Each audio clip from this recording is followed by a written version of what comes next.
시편 94편은 기록한 저자가 누구인지 알 수 없는 무명의 시입니다. 무명의 어느 한 신앙인이 지난날 나와 함께 하셨던 그 하나님을 통하여 경험되어진 체험적 신앙을 토대로 지금 당하고 있는 큰 시련과 위기 가운데서 하나님께서 반드시 나를 구원해 주실 거라고 하는 확신에 찬 고백들로 이 내용이 구성되어져 있습니다. 특히 오늘 설교 본문인 16절에서 19절까지의 말씀은 무명의 한 신앙인이 얼마나 큰 시련과 위기 가운데 있는지를 엿볼 수 있는, 그가 당하고 있는 시련이 얼마나 큰 것인지를 알 수 있는 내용과 함께 그 시련과 위기 한복판에서 순간순간 선하게 역사하시는 하나님도 우리가 만날 수가 있습니다. 이 시간 예배에 참여하는 성도 여러분, 혹시 지금 시련과 위기 가운데 계십니까? 사랑하는 내 아내, 내 남편, 사랑하는 내 아들, 딸, 또 우리 가문에 들어온 귀한 며느리와 사위가 큰 시련과 위기 가운데 있는지요?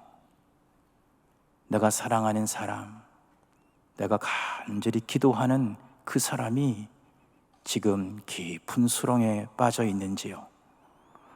오늘 말씀 하나님의 크신 은혜가 임하여서 오늘 무명의 한 신앙인이 만나 그 모든 시련과 위기를 극복하게 만들어주셨던 그 하나님이 나의 하나님이 되는 역사, 그런 은혜의 역사가 이 시간 일어나기를 소망합니다. 무명의 한 신앙인은 오늘 16절에 이렇게 질문합니다. 누가 나를 위하여, 누가 나를 위하여, 누가 나를 위하여 일어나 설 수 있을까? 나는 지금 감당할 수 없는, 내 힘으로는 어찌할 수 없는 행악자 앞에 서 있는데 이 엄청난 시련과 위기를 누가 나를 위하여 대항해 줄 수 있을까? 지금 큰 도움이 필요한 상황입니다. 인간은 자기 힘으로 할 수 없는 그 상황이 오면 도움을 구하는 것이 자연스럽지요. 이 신앙인도 도움을 구하고 있습니다. 여러분, 우리 믿는 신앙인이 큰 시련을 당했을 때 내가 이 시련 감당할 수 있을까? 이런 생각이 들 때 하나님의 말씀인 성경은 우리에게 고난을 이길 수 있는 좋은 지침들을 성경에 계시해 주고 계신데, 특별히 우리가 잘 아는 말씀 중에 하나가 고린도전서 10장 13절입니다. 사람이 감당할 시험 밖에는 너희가 당한 것이 없나니 오직 하나님은 미쁘사 너희가 감당하지 못할 시험 당함을 허락하지 아니하시고 시험 당할 즈음에 또한 피할 길을 내사 너희로 능히 감당하게 하시느니라. 시련 당하고 있는 성도들에게 아주 중요한 지침이지요. 두 가지를 정리할 수 있는데, 첫째는 내가 감당하기 어려운 시련은 하나님이 허락하지 아니하신다는 것입니다. 두 번째는 또한 그 시련이 내게 임할 즈음에는 피할 길도 우리 하나님께서 마련해 주신다는 것입니다. 그래서 내게 찾아오는 시련을 능히 이기고 승리하게 하신다는 것이죠. 그런데 우리는 종종 여기 13절까지만 우리가 암송 구절 비슷하게 멈춰 서버립니다. 그러나 고난당하는 신앙에게 주신 또 하나의 지침이 바로 14절에 이어져 나오는데 우리는 그곳에 밑줄이 그어져 있지 않습니다. 14절, 그런즉 그러므로 나의 사랑하는 자들아, 우상 숭배하는 일을 피하라. 이렇게 연결되어져 있어요. 고린도전서 10장 13절 14절. 하나님은 내가 감당치 못할 시험은 허락지도 아니하시고 그 시련이 임할 즈음에는 반드시 피할 길도 마련해 주시는데, 그렇기 때문에 그런즉 나의 사랑하는 사람들아, 우상 숭배하는 일을 피하라. 이 고린도전서 10장은 하나님 앞에 믿음의 길을 걸어가는 자들이 당하는 시련이 있을 때 그 시련은 하나님의 전적인 주관 안에 있음을 우리에게 말씀해 주므로 하나님이 허락하신다라는 표현을 구체적으로 사용해 주고 있습니다. 그래서 반드시 감당할 시련과 피할 길을 마련해 주시는데, 그때 인간적으로 오늘 신앙인이 자기도 모르게 고백하는 것처럼 누가 나를 위하여 행악자를 대항해 줄까? 누가 나를 위하여 도움이 될까? 이 스스로 자문할 때에 하나님이 아닌 스스로 신이라고 선포하는 세상의 우상에 의지하면서 그 시련을 이기곤 한다는 것입니다. 두 주인을 섬기지 말라는 거예요. 그렇게 믿음이 좋았던 분이 왜 점을 보러 갈까요? 한 치 앞도 내다보지 못하는 시련이 내게 찾아오니 내일을 알고 싶은 것이죠. 이 시련의 끝이 어디에 있을까? 피할 길은 어디에 있을까? 나의 주가 되시는 우리 하나님이 주권자이시거늘 그리하여 내가 감당치 못할 시련은 주지도 아니하시고 그 시련이 임할 즈음에는 피할 길도 마련하시는 분이 바로 하나님이시거늘 세상에 우상을 찾아가 내 인생의 미래를 점치는 것입니다. 세상에 힘이 될 만한 그 무언가를 의지하기 시작하는 것입니다. 신본주의, 하나님 중심으로 살았던 어떤 한 무명의 신앙인이 자칫 잘못하면 진화론주의에 빠져서, 약육강식에 빠져서, 적자 생존에 빠져서, 환경 적응에 빠져서 인간이 만든 그 어떤 우상에 자기도 모르게 의지하게 되더라는 것입니다. 그렇기 때문에 나의 사랑하는 자들아, 우상 숭배하는 일을 피하라. 그래서 시련이 찾아오면 꼭 기억해야 될 지침은 우상을 멀리하는 것입니다. 왜입니까? 내 힘으로 이 시련을 감당할 수 없을 것 같은 생각이 자꾸 들거든요. 오늘 신앙인은 17절에 보니까 여호와께서 내게 도움이 되지 아니하셨더라면 내 영혼 벌써 이미 침묵 속에 잠겼으리라. 두마라고 하는 이 단어는 침묵, 적막한 곳, 무덤 이렇게 사용되어지는 단어입니다. 하나님의 도움이 없었더라면 나 벌써 죽음의 위협을 맞이했을 거야. 아니, 나 이 세상에 없을지도 몰라. 누가 나를 위하여 내게 도움을 줄까? 그래, 오직 하나님만이 나의 도움이 되신다. 이 자리에 혹시 지난 한 주간 자신도 모르게 누가 나를 위하여 도움이 될까? 악을 이기기 위하여 내게는 힘이 없는 까닭에 더 큰 악을 빌어다 사용하시진 않고 계십니까?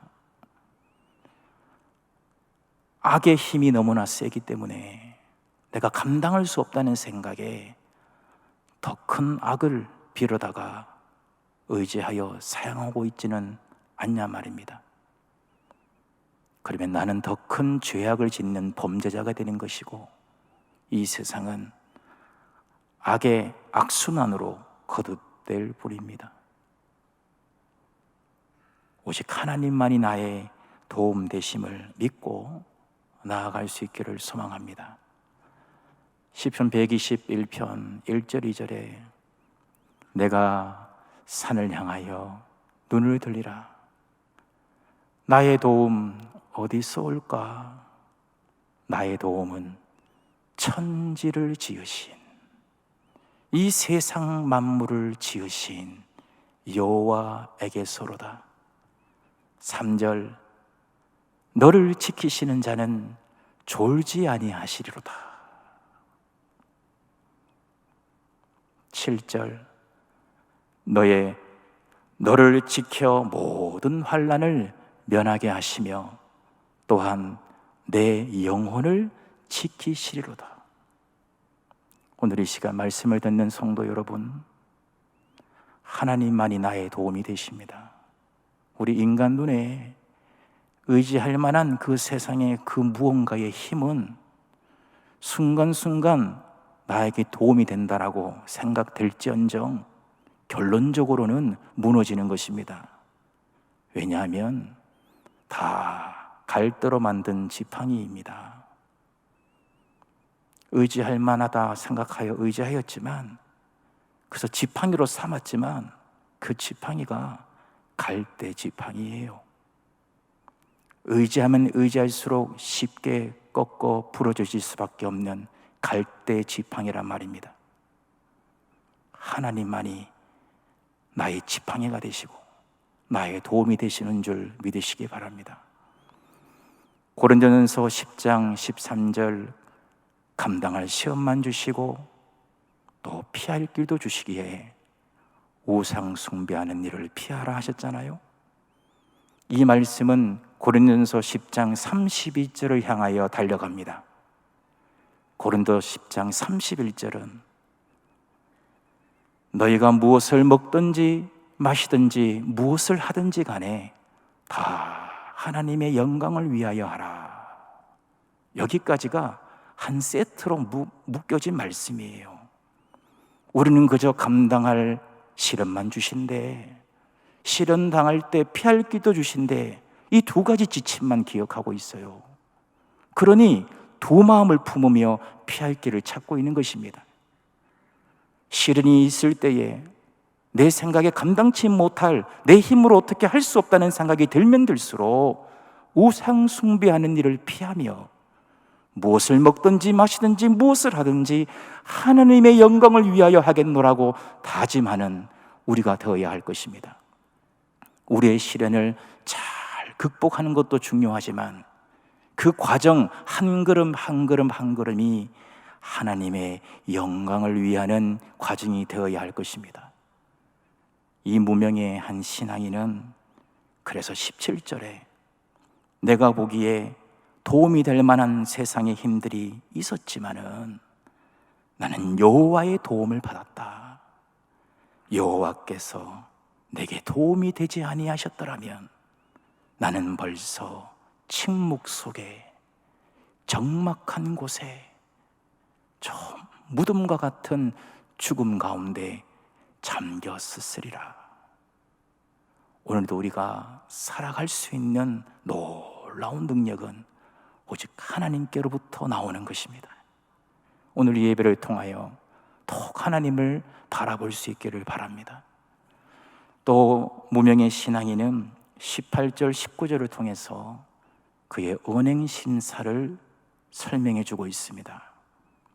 자기가 지금 큰 시련과 위기 가운데 있는데 자기도 모르게 18절에 여호와여 나의 발이 미끄러진다고 말할 때에 말을 했어요.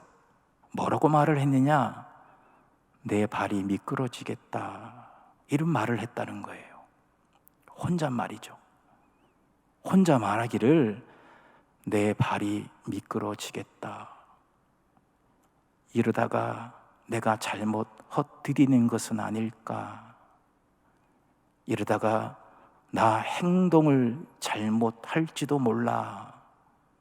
즉, 나 이러다가 실족할지도 모르겠어 하는 혼잣말을 하더라는 거예요.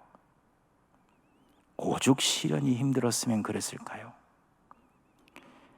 이 시련은 히브리어 문법적으로 깊이 들어가 보면 갑자기 찾아온 시련은 아닌 것으로 보여져요. 이 시련, 이 위기, 오래전부터 시작되었습니다. 그래야 이 시련이 점점 나를 압박해 오면서 점진적으로 내게 더 강하게 다가옴으로 인하여 이제는 더 이상 나도 어쩔 수가 없는 것 같아. 나 이제 행동을 잘못할지도 모르겠어. 나 미끄러질지도 몰라 하는 혼자 내뱉은 탄성이라는 것입니다. 혹시 이 자리 예배 드리시는 중에 나 혹은 내 옆에 누군가가 이런 자주 섞인 탄성을 혼잣말로 중얼거리는 사람 없나요? 여보, 나 이러다가 어떻게 될지 모르겠어. 하나님의 공의를 따른다고 걸어간 길이지만 나 그러다가 이 길에서 벗어날까 두려워. 여러분, 19절에 보니까 이 무명의 신앙인의 마음 상태가 표현되고 있어요.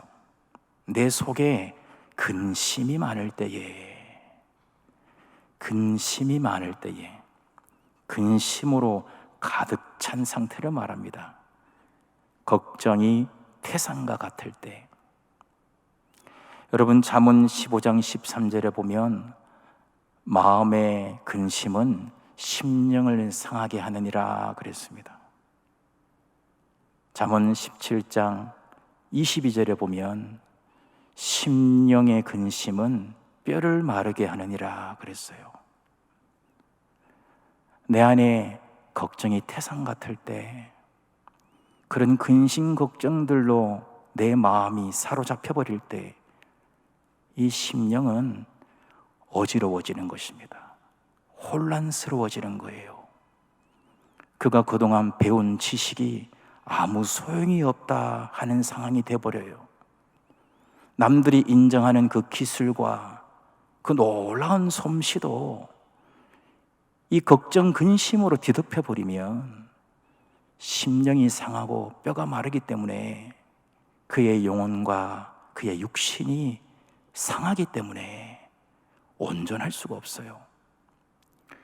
그래서 뚜렷한 내가 걸어가야 할 믿음의 방향, 믿음의 목적을 그냥 잊어버리고 또 잃어버리고 아무 의미 없는 공상, 잡념이 그 뒤에 나를 사로잡기 시작합니다. 그래서 지나가는 사람이 들으면 이런 얘기를 하는 거예요. 사서 고생하는구만, 사서 고생해. 있지도 않을 일을 저렇게 걱정하는감? 지나가는 제3자가 100이면 100다 그렇게 말해요. 왜 그러느냐?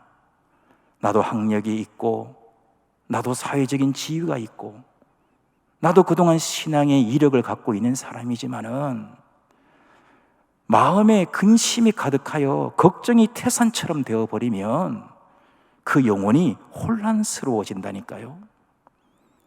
그렇게 명색했던 사람도 그가 지금 근심하고 있는 그 내용에 줄거리가 없어요. 목적이 없다고요. 방향이 없다고요. 그저 아무 유익이 되지 아니하는 망상과 잡념에 자기 자신을 던져버리는 것입니다. 그러니 영혼과 육신이 상할 수밖에요. 여러분, 내가 내 발이 미끄러질 것 같아, 나 실족할 것 같아, 나도 모르게 스스로 한탄하는 이 순간, 누가 나를 위하여 미끄러지는 나를 붙들어 줄 수 있겠습니까? 나 지금 근심과 걱정에 사로잡혀서 정말 나 지금 어떻게 될지도 모르겠다라고 하는 이 순간에 누가 나를 그 근심에서 안정감이 있는 평안으로 안내해 줄 수 있겠습니까? 오늘 말씀은 하나님이시라고 말씀하고 있습니다. 18절, 주의 인자하심이 나를 붙드셨사오며, 19절, 주의 위안이 내 영혼을 즐겁게 하시나이다. 주의 인자하심이 나를 붙드셨다. 하나님이 나 이러다가 미끄러지는 것 아니야 라고 하는 탄성을 외칠 때 나를 붙들어 주셨다는 거예요. 여러분, 우리의 인생은 하나님이 붙드셔서 되는 것입니다. 물론 하나님을 갈망하는 것입니다. 물론 하나님을 바라보는 것입니다. 하나님을 향하여 몸부림치는 것입니다. 그러나 지금 무명의 한 신앙인은 지금까지 믿음의 길을 잘 걸어왔지만 나 내일 무슨 짓을 할지도 모르겠어 라고 하는 이 순간에 하나님을 붙잡았던 손을 자기도 모르게 놓아버리게 되는 것이죠. 여러분, 이런 순간이 우리가 없습니까? 여러분, 없다면 인간이 아니지요. 인간은 누구나 다 신앙의 길을 걸어가면서도 오늘 무명의 신앙인처럼 나도 모르게 내가 인식도 하지 못한 그 순간 하나님의 손을 놓아버릴 때가 있더라는 것입니다. 그러나 걱정하지 마십시오. 하나님의 인자하심이 여러분을 붙들고 있다는 사실을 꼭 기억하시기 바랍니다. 여기서 인자하심은 헤세드예요. 헤세드. 헤세드는 언약적 용어입니다. 약속의 용어예요. 하나님이 하나님의 백성과 맺은 그 언약을 토대로 하여 보여주시는 모습들을 우리는 헤세드라고 이해하시면 돼요. 하나님은 우리와 맺은 그 약속을 지키시기 위하여 오늘도 신실하게 그 약속을 준행케 위하여 사랑하시고 자비를 베푸시고 만 가지 은혜를 베풀어 주시는 것입니다.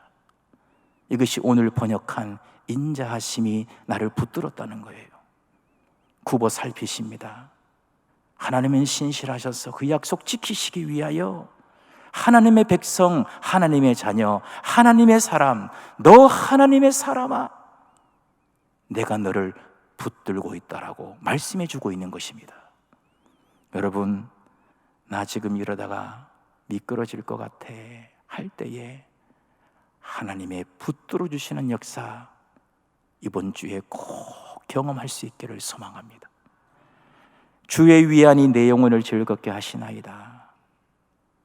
새 번역에서는 주님의 위로가 나를 달래줍니다 이렇게 의역했어요. 너무 근심에 사로잡혀서 너무 힘든데 내 마음을 하나님이 달래주시더라는 거예요. 하나님께서, 하나님의 위로가 나를 달래주었다. 몇 개월 전에 사랑하는 사람을 떠나보내고 하나님 품으로 보내드리고 이제 몇 개월이 지나서 마음을 추스리고 이제 목사님께 찾아와서, 목사님, 이제 몇 달이 지났습니다. 그 사랑하는 사람 떠나보낸 지 몇 달이 지났습니다. 목사님, 그러고 보니까 후회가 됩니다. 암으로 인하여 고통당하고 있을 때 이 약을 쓸까 저 약을 쓸까 선택하라 그랬을 때 그때 이 약을 선택했는데 지금 생각해보니 저 약을 선택했었으면 어떻게 됐을까? 이 생각이 자꾸 들으니까 제 마음이 힘들어요. 목사님, 그때 힘들어서 입원하지 않겠노라고 할 때 아니야, 입원해야 돼, 최선을 다하면 된다라고 입원을 하여 치료받고 했는데 지금 생각해보니 그저 집에서 가료하면서 남은 생을 좀 더 가족과 보냈었으면 하는 생각도 들고요. 여러분, 사랑하는 사람 떠나보낸 한 성도가 목사를 만나 30분, 40분 자신을 자책하는 이야기를 할 때 여러분 어떻습니까? 저분이 천국에 확신이 없어서일까요? 장례를 통하여 하나님의 위로를 받지 못해서일까요? 아닙니다. 천국에 확신이 있어요. 하나님의 위로가 임하였어요.